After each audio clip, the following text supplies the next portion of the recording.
Welcome to the Beyond Cinema studio up here at Sundance, presented by Celebs.com. Stu Zicherman. Firstly, congratulations on having your film up here. Directorial debut, right? Yes, sir. For a feature film. Yes. Obviously, you've been involved in television before this. Yes. What does it mean making this transition? Was this always the goal? Were you always kind of working towards this, or was this kind of a lucky bonus? I actually started out my career writing action movies. Yeah. And when I sold my first movie, I got an agent, and I remember sitting down, I was 25, I remember sitting down to the agent and saying, I'm not going to be one of those 30-year-old first-time directors, I'm doing it now, you know? And now, 15 years later, here I am. But TV was a great, I was stuck in action movies for a while, and you write lots and lots of them for the studios, and they don't get made, and it's really frustrating. And also, I didn't ever feel like I was writing some, things that felt like me. Yeah. So when I made the transition to TV, I had the great fortune. My first TV job was working with J.J. Abrams. Yeah. And who not only is like a genius, but is incredibly good at telling stories that, have a part of him in them. And TV really trained me to be a director, I think, because I directed movies and shorts in grad school. But when you're a showrunner on a television show, you are making every decision. You even sit with the director, for the tone meetings, every week. Right. You take them through every scene in the script and say, we want to do this and we don't do this, and the director says, I want to move the camera here. No, we don't move the camera there. We only, Yeah, I don't think people fully appreciate that the showrunner's the guy. Yeah. And so, walking on set to direct the movie, I wasn't intimidated to be on set. It was just more a matter of, the biggest lesson I learned in TV when I first became a showrunner was, I remember thinking, I said to everybody, I can do this, I know how to do this, I've talked to lots of friends who've done it, but the learning curve is so steep, it beat me the first time. And I was not going to let that happen directing my first movie. I knew there was a learning curve. And I was like, this learning curve is not going to be you. Focus on a certain number of things, get the movie. Did it feel like you almost had a luxury of time? Because TV happens so quickly and gets shot so quickly? Well, no, we had no time to make the movie, but I knew how to handle it because of TV. Yeah. In TV, I never, ever let an episode begin, no matter what the director wants, no matter what the studio wants, whatever, without a schedule I think we can make. Yeah. And that was key with the movie because I would go through the schedule and, guys, I don't think we can make this day. You're like, well, then we're going to have to move this. And I'd say, well, I'll just change the script. We'll cut. Okay, talk to me about the cast for a second. Obviously, Adam Scott's the lead, but it's populated with a whole gang of people that are amazing, either amazing improvers or people that have even super serious movies here, like Mary Elizabeth Winstead last year and Smashed and stuff like that. So who was the first piece of that puzzle? Was it Adam? Yeah. I always really wanted Adam to play the lead in this movie. Ever since I saw him in Party Down. Yeah. I loved, he's so funny and he's so human and he's kind of romantic, but not like obviously romantic. And he's got this perfectly cynical viewpoint on things. His characters always seem to have a really funny, cynical sort of viewpoint on things. And I thought that would work really well.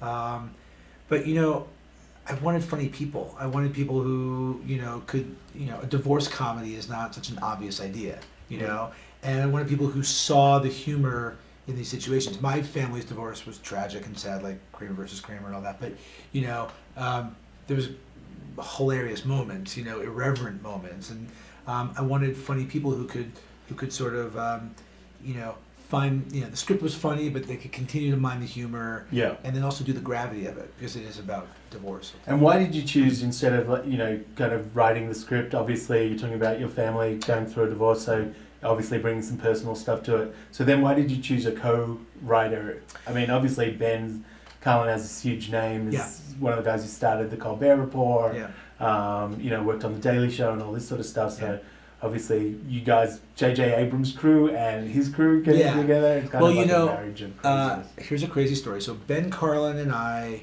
are friends from birth. Our parents were friends when we were born. So Ben lived in Boston, I lived in New York, and our families used to go visit each other all the time, and we were like literally childhood friends. Right. And we both ended up in the business, and something very funny happened. We were 10 years old, we're walking in Quincy Market, right? I was 10, Ben was 8. and with my sister and his sister, and our parents were all walking behind us. We're walking through Quincy Market, and I said, "Do you know how we all know each other?" And Ben said, "Oh yeah, my parents were friends with your mom's first husband." And I said, "Who?"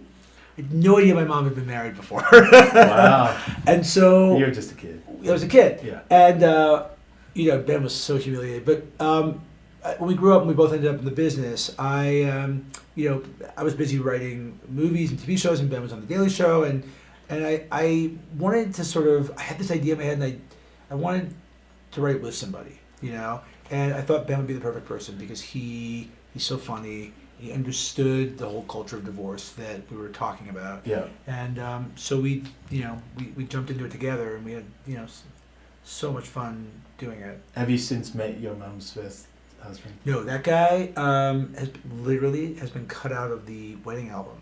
Wow.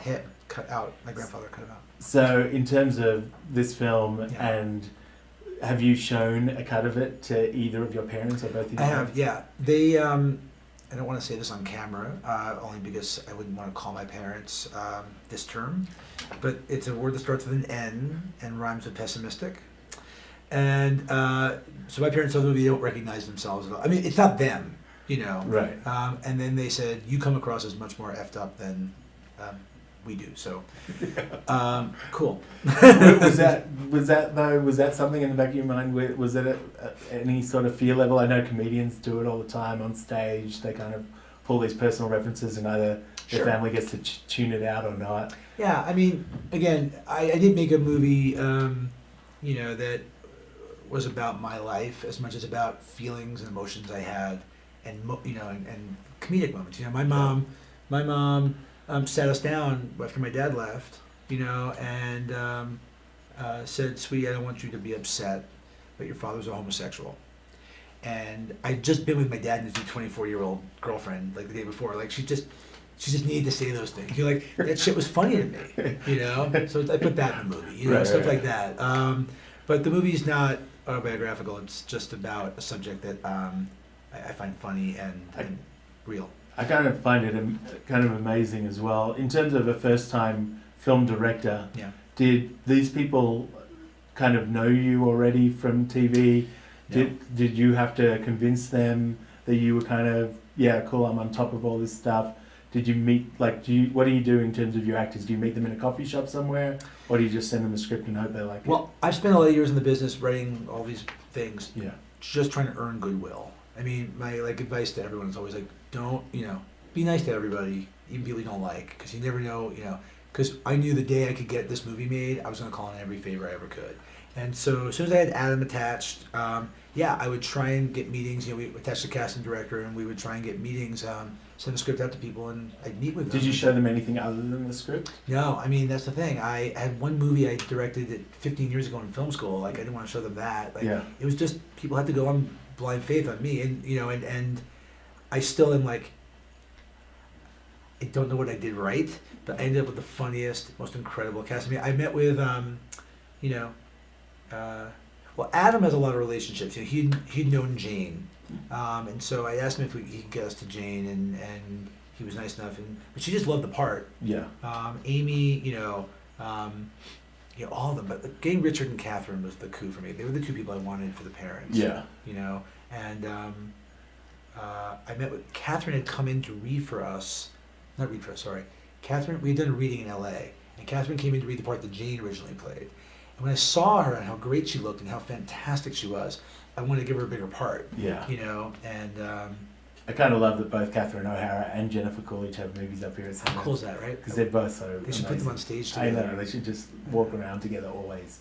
Catherine O'Hara tells me, every story from her is about her summer home in Toronto that's right next to Martin Short's house. And how they spend the whole summer just hanging out barbecuing. And I just want to be at one of those barbecues. Right, a fly on the beef. Oh, That would be cool. But what I like is you got this old school DP, yeah, John Bailey, yeah, who shot Ordinary People. yeah. I told Redford that. Yeah, I know. Yeah. I mean, talk about a Sundance Connect, and then you've got the guy who did the music for. Well, he became Devotchka or whatever. Yeah. Did the music for Little Miss Sunshine. I know, right? So in terms of Sundance street cred, I know. you're on top of it. I'm the luckiest I'm gonna look. I can't even believe it. The people I got to work on this movie, and it really came down to like John Bailey, right? 70 years old. He's been working in the business for 45 years. Groundhog Day. Groundhog Day. Ordinary people. The Big Chill. Yeah. Okay.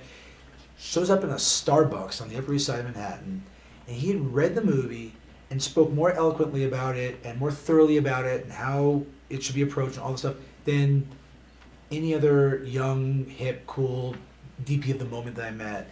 And there's something like incredibly comforting about it that, like I said to you before, I didn't want the learning curve to beat me, and I knew there were things, I have a very vivid imagination about what I want to do with the camera, and I wanted someone who knew how to do it to say, like, you know what, I don't think we have time for that. Yeah. You know what I mean? And I loved him. Yeah. And Amy Poehler, just quickly, obviously straight back off the back of her hosting the Globes. Yeah. Did you watch it? I did. What do you think? I think Amy Poehler can do anything in the world, and I'm so excited for people to see this movie because she, we all know how funny she is. I think she took the part because she plays the evil stepmom, and I think that she brings a humanity to this character. There's a moment at the end of the movie where she brings a humanity to the character that I don't think many people could do it, and she can do anything, really anything. She's also the funniest person in the world. We have a scene in the movie where the house is on fire, and she runs in and screams like, we know the house is on fire, but she runs in and screams, the house is on fire. And basically, she wanted to do it 10 times and just run out and run in, just leave the camera rolling and just try different things. And I have to show that to some people at some point. I'm sure it's going to be Blu-ray, DVD, yeah, I mean, all that it's sort of the stuff. funniest thing in the world. Yeah. Yeah. That must have also been, were their takes ruined by snot laughing and stuff like that? Yeah. Well, we would do a take, once I got the script, once I got what was written, or something close, we would do a take for fun. And so with these actors, I'd say literally don't even worry about any lines, just do it. Yeah. And, we got genius stuff. And who else is really funny who's in the movie is Clark Duke. Yeah. Who again, I really wanted, you get all these funny people together, and especially people who've worked together, and they have certain things that they used to do, like, Jane and Adam have a history from Party Down. Yeah. And I have all these scenes with Jane and Adam sitting like this, and I have to figure out a way to change the dynamic so it's not, and they're older and they're more mature and they're more experienced. But what I loved about my cast is that they're all so funny, and they're so funny in the movie, but they trusted me for whatever reason to push themselves to find the stakes. Because again, at the end of the day, I wanted there to be gravity to the movie. Yeah. And they all did, and I think that made them proud of it. And it makes me incredibly proud of it. That's very cool, but I do want to tell people that if they get a chance to, Clark Duke, obviously Hot Tub Time Machine. Yeah. But have you read his bio? It's the funniest thing in the world. He's very, right? Just for people listening to this. How can you describe? I want to hear you describe his bio. Basically, it's Marlon Brando's bio, yeah. And he substitutes his own name in there. With crossouts. Yeah, with crossouts, so you can see that Marlon Brando was crossed out. He's so funny. Very funny. Yeah. Well, congratulations on having this amazing cast, bring it all together for Sundance. Thank you. First feature. Thank you. Congratulations, mate. All right. Cool. Thank you for having me. I appreciate it.